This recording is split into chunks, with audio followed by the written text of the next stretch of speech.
Ayu Ting Ting beberkan, alasan tak datang ke pernikahan Kaesang Erina. Ternyata, ketidakhadiran Ayu Ting Ting di acara pernikahan Kaesang Pangarep dan Erina Gudono membuat banyak spekulasi bermunculan. Satu di antara spekulasi yang ramai diperbincangkan tersebut adalah Ayu Ting Ting disebut halu diundang ke pernikahan Kaesang Pangarep dan Erina Gudono. Bahkan ada yang mencibir jika Ayu Ting Ting sebenarnya tidak diundang ke acara pernikahan Kaesang Pangarep dan Erina Gudono tersebut.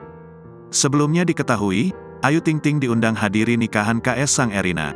Ayu Ting Ting bahkan mengaku senang dapat undangan nikahan Kaesang Erina. Ayu Ting Ting dicibir halu usai mengaku diundang ke pernikahan Kaesang Pangarep dan Erina Gudono. Cibiran halu itu lantaran Ayu Ting Ting tak menunjukkan undangan seperti artis-artis lainnya.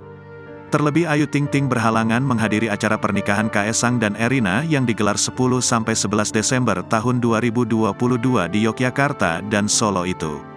Pelantun Sambalado ini sendiri sempat mengungkap alasannya tak bisa menghadiri pernikahan putra bungsu Presiden Jokowi. Rupanya, acara pernikahan itu berbarengan dengan acara akikah keponakan Ayu Ting Ting. Siva kebetulan kemarin akikahan, jadi pas banget acaranya bareng, beber Ayu Ting Ting.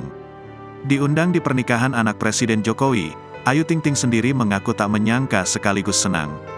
"Iya, saya juga kaget, seneng lah, diundang Joko Widodo," ungkap Ayu Ting Ting.